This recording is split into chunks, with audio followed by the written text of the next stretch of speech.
Hello, good morning, good afternoon, good evening, whatever time you are watching this video, it's for you.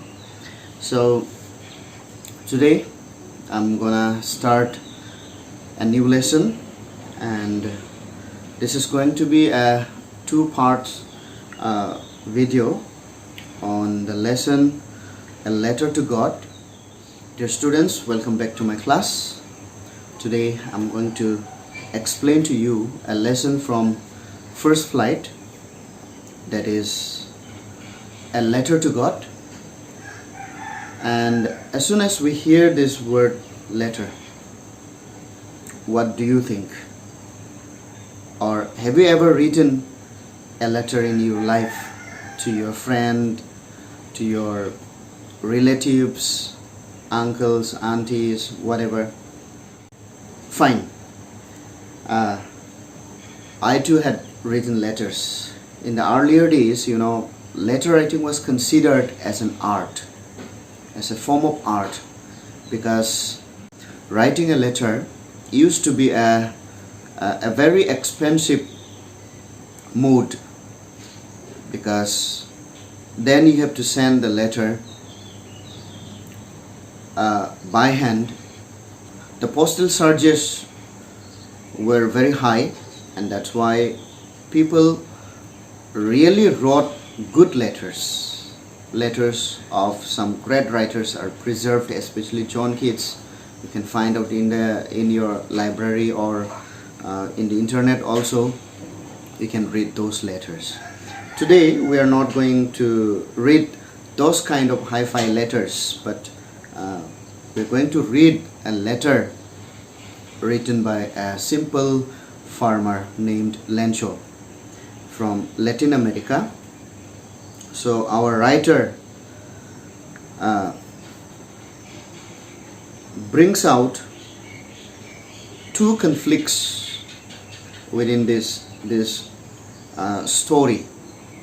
The conflict between humans and nature, and another conflict is the conflict between humans and humans themselves.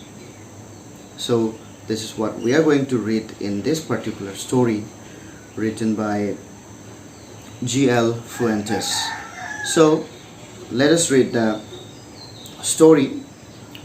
I won't be reading the whole thing because it would be a time consuming, so I'll be brief in explaining things. So I'm going to do it in two parts today, the first part, and then for the next I'm going to do the second part. So Lencho is a hard-working farmer. In the story it is described as an ox of a man. Lencho was an ox of a man, which means he was not an ox, but he worked so hard like an ox. And that's what it means to say. He was hard-working, and then he is non-complaining like an ox. We human beings do complain if we have to work hard. But Lencho was hard-working, but he was not complaining also. And when we talk about his house was the only one house in the entire valley. And then his house sat on the top of a hill. The hill is not high but low, on the top of a low hill. So it says on the crest of a low hill. So from his house you can see the entire valley, you can see the entire cornfield that Lencho has grown in his field, and you can see the river which is far away from his house, and the field of ripe corn that promised him good harvest every year. So that's what we can see. On that particular day, Lencho knew as his corn is growing well, thriving well, he knew that his land needed at least a shower or a downpour of rain. So on that particular day, he did nothing, but he looked towards the northeast in the sky and expected the rain to come. And usually, as he expected, by evening there was, huge clouds coming towards, and then the cool breeze started blowing, and with it the rain came.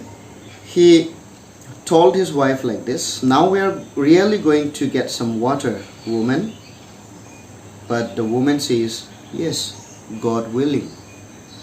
Deep in their hearts, this one thing called God lived. So they believed in God.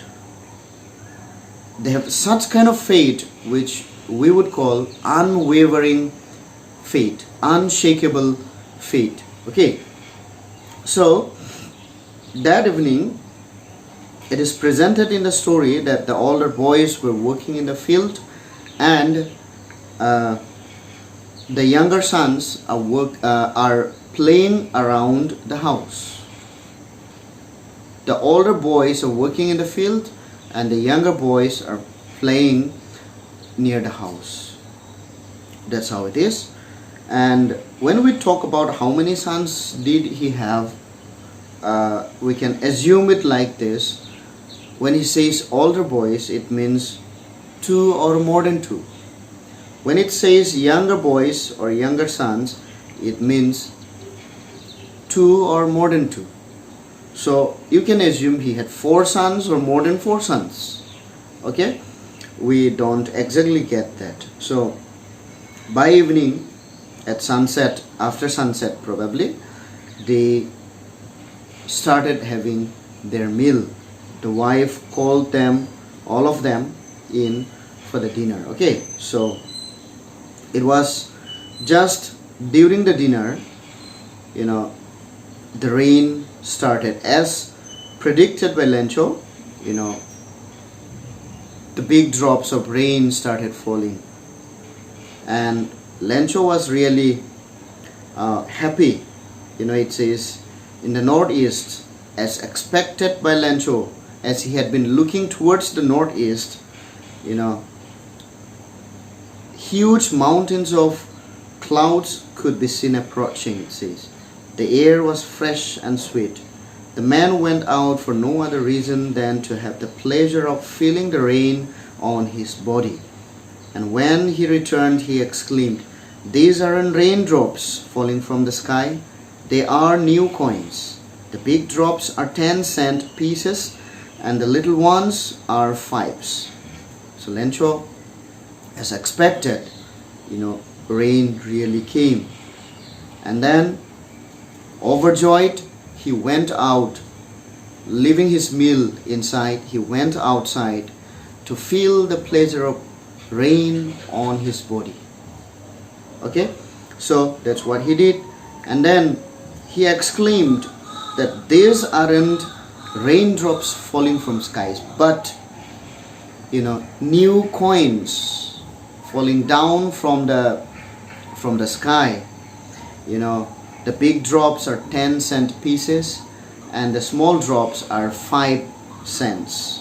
So that's how he told his wife. Okay, so with satisfied expression, he regarded his cornfield, because he knew he is going to have a good harvest, abundance of harvest this year.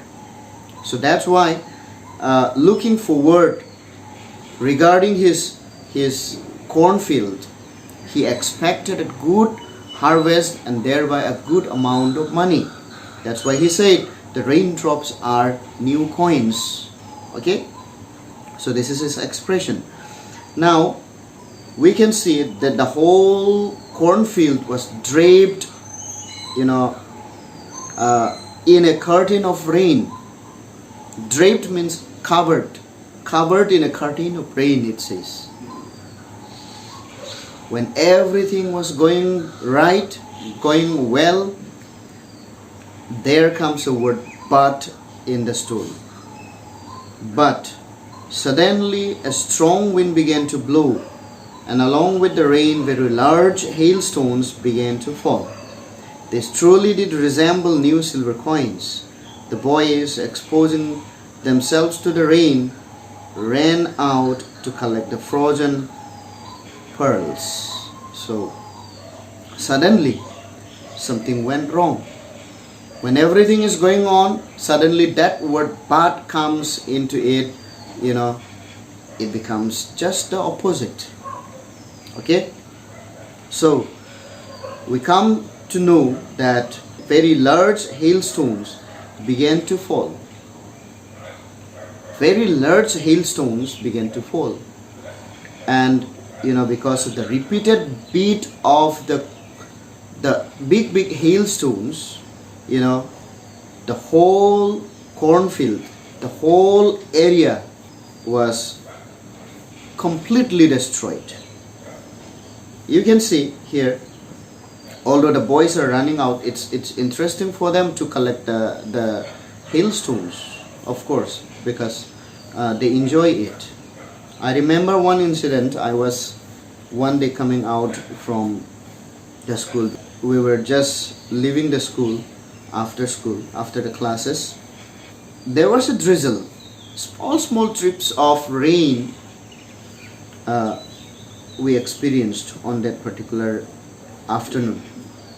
And suddenly a huge hailstones, very large hailstones began to fall.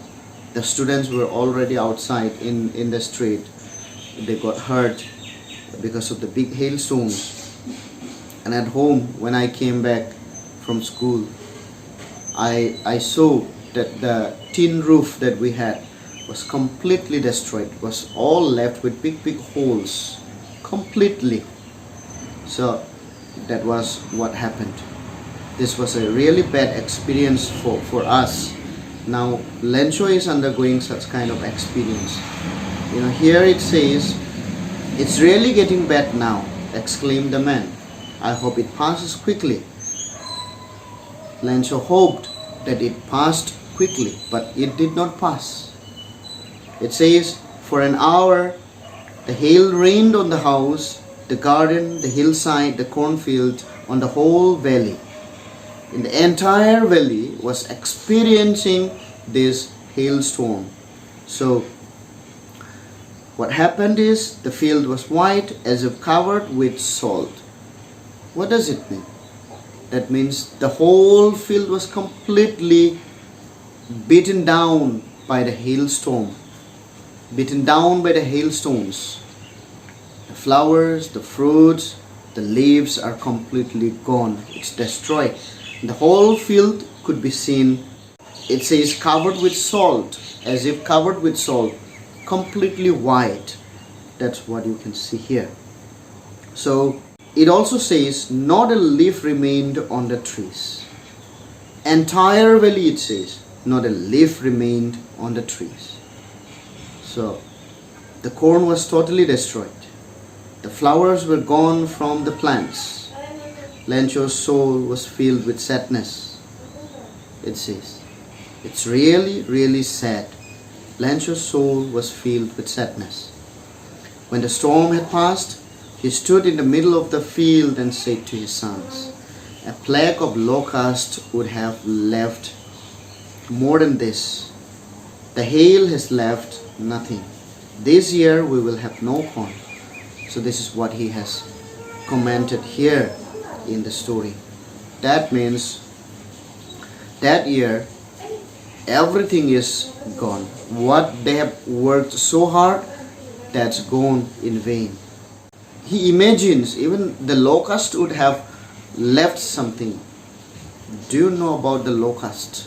The characteristic of this particular insect, locust. It's like a grasshopper, but really big ones. Okay, and when they come in millions, not one or two insects, but in millions. It will come in swarm. It will come, and it will destroy everything. It will eat away everything, even human flesh, animal flesh, whatever comes their way. They are going to destroy it. So locusts are that kind of insects. Okay. But he imagines even the locusts would have left something at least. Whatever they could not eat, they would have left. Lancho thought like that. But it was really sorrowful for them that the hail has destroyed everything and left nothing for them. Look at this. That night was a sorrowful one. They could not sleep at night. The night was really, really sleepless and sorrowful. He says, all their work for nothing. It was all in vain because of the hailstone. Because of the hailstone. So he says, there's no one who can help us. In the entire valley, his house was the only house. In the nearest village, wherever people lived, you see, they also experienced the same kind of thing the person here, our farmer Lancho, experienced. Same experience.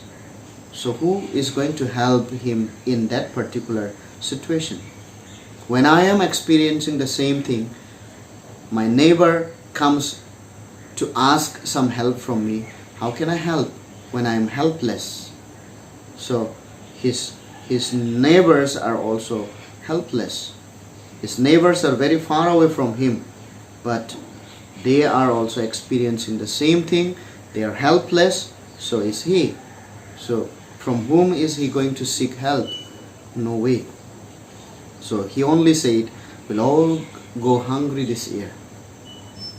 But you know, even if they would go hungry this year, they had one hope in their mind. The deep faith that they had in God brought that hope in them. Okay, so he says like this, don't be so upset. Even though this seems like a total loss, remember, no one dies of hunger. There's a saying, no one dies of hunger. But that may be applied in some cases, but it may not be in most cases. Because human beings and animals die of starvation, of hunger, many a times. So our history has shown it, better. So talking about this situation, let's look at it.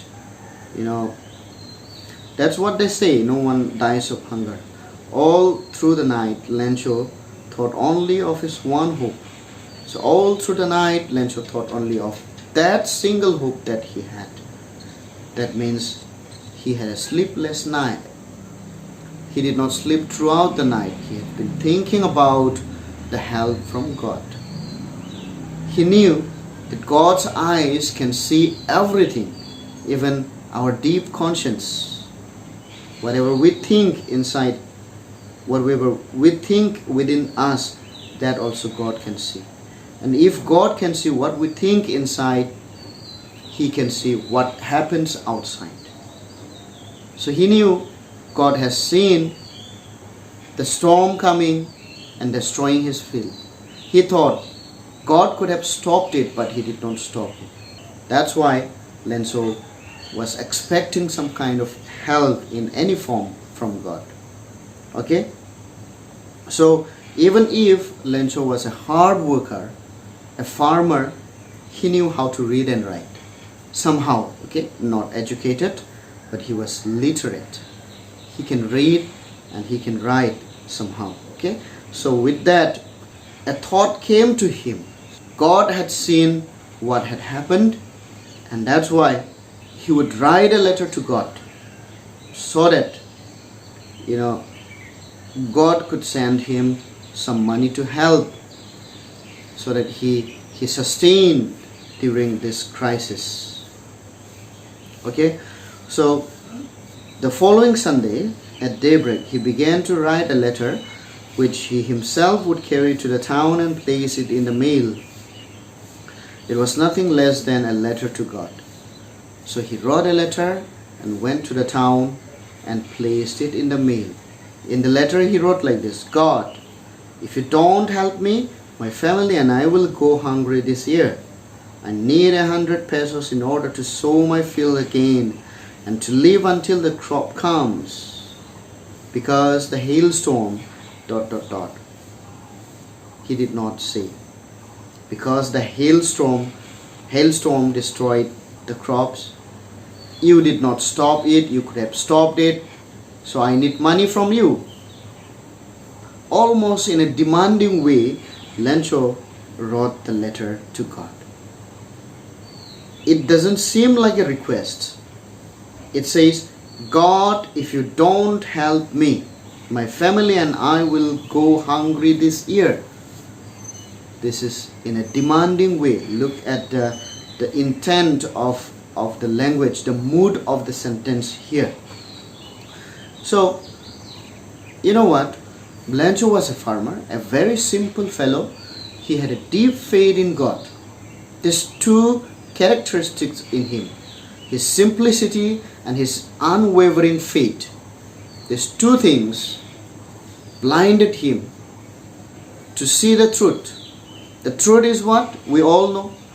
If a postman can go to God and deliver the letter, why not we also go to God and directly meet Him, talk to Him? Is that possible? If a postman cannot reach to God, we also cannot reach to God. The postman is also a human being. We are also a human being. So, where is the difference? So, because he had deep faith in God, he could not rationalize this. He could not reason out the truth. And is that natural for God to send money like this? No. If God is going to help anybody, He's going to help in some other way. But see, we're going to find out even what Lencho wrote as a letter to God is actually received by the people at the post office, because the postman and the postmaster knew that this letter cannot be delivered. What he wrote was, he wrote on the envelope, he wrote to God. Where is the pin code? Where is the village? Where is the town? Where is the city? You know, the letter is not going to reach anywhere. So that's the truth. Okay? So here, with a troubled heart, still troubled in his heart, he went to the town and placed the letter in the box. Okay? So one of the employees, that's the postman, when he saw the letter, you know, he was laughing so heartily and showed the letter to his boss, to the postmaster. The postmaster was a good-natured fellow. It says amiable person. He was a good person, and when he got the letter in his hand, he was also laughing. Okay, he was also laughing. It so he also broke out laughing. But you know, as I told you earlier, when something is going on, when this word "but" comes, something opposite happens. So here, but almost immediately he turned serious and, tapping the letter on the desk, commented, "What fate! I wish I had the fate of the man who wrote this letter, starting up a correspondence with God." You know, immediately, almost immediately, as he started laughing, immediately, you know, he turned serious, because something he thought in his mind. What is that? What a man is trying to correspond with God. What a man is trying to write a letter to God. He must be having a very, very deep and unshakable faith.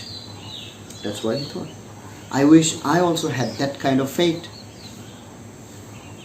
Not everybody can have that kind of faith in God, okay? But Lencho had. So, you know, in his mind, the postmaster thought something. What was that? To reply the letter. Okay? To reply the letter. Because, you know what? The situation is, something interesting.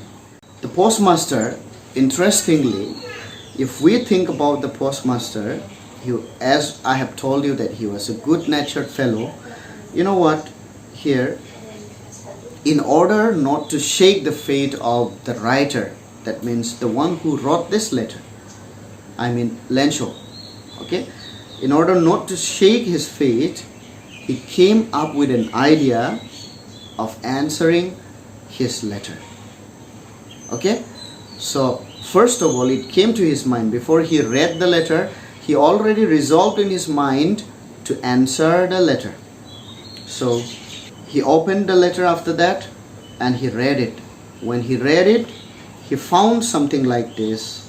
He needed something more than goodwill, ink and paper. Goodwill, the willingness to reply the letter. With it, when you have to write a letter, you need a pen and paper. So it says, he needed something more than goodwill, ink and paper. He read it. He found in the letter that he needed 100 pesos in order to reply to this letter. But he already resolved, before reading the letter itself, he already resolved that he is going to answer the letter. He stuck to his resolution. Okay, it says, but he stuck to his resolution. He asked for money from his employees. He himself gave part of his salary, and several friends of his were obliged to give something for an act of charity. So the man, interestingly, did something. What did he do? He requested the employees of the post office to donate something for Lencho. And not only that, he gave his own salary, part of his salary, and also he requested all his friends outside. He obliged them to give something at least for an act of charity, because he is doing something good, sending some money to Lencho to help during his crisis will really help Lencho, stick his faith in God. Okay, that's what he wanted. After all his requesting from friends, from the employees of the post office, donating part of his salary, did not count to 100 pesos. 100 pesos is not like our 100 rupees at present. During those days, that 100 pesos was a really, really big amount of money. Okay? Lencho needed the money because he mentioned in the letter that part of the money he is going to use to sow or regrow his crop, and part of it to sustain his family until the next harvest. So he has to wait long time, 3-4 months, in order to harvest his crop. So for those many months, he has to sustain with his family. He has to feed his children, his wife, and that's what it is. You know what? Even after collecting the money from his friends, from his employees, and also donating part of his own salary, it was impossible. It says like this: it was impossible for him to gather together the 100 pesos. So it was impossible for the postmaster to gather that 100 pesos, and so only what he could do was he put whatever amount of money he has collected in an envelope, wrote a letter where he did not write anything except a signature word which he wrote God in the letter, and then he folded it, put it in the envelope and sent it to God. He did not reveal his identity because he did not want Lencho to shake his faith. That's why he did that. Okay, so we're going to find out what happens later in the second part of this video, and there I'm also going to explain to you those two conflicts that I mentioned at the beginning of this class. So stay tuned, I'll update to you, and we're going to discuss the rest of the story in the second part. Stay safe. Thank you for watching.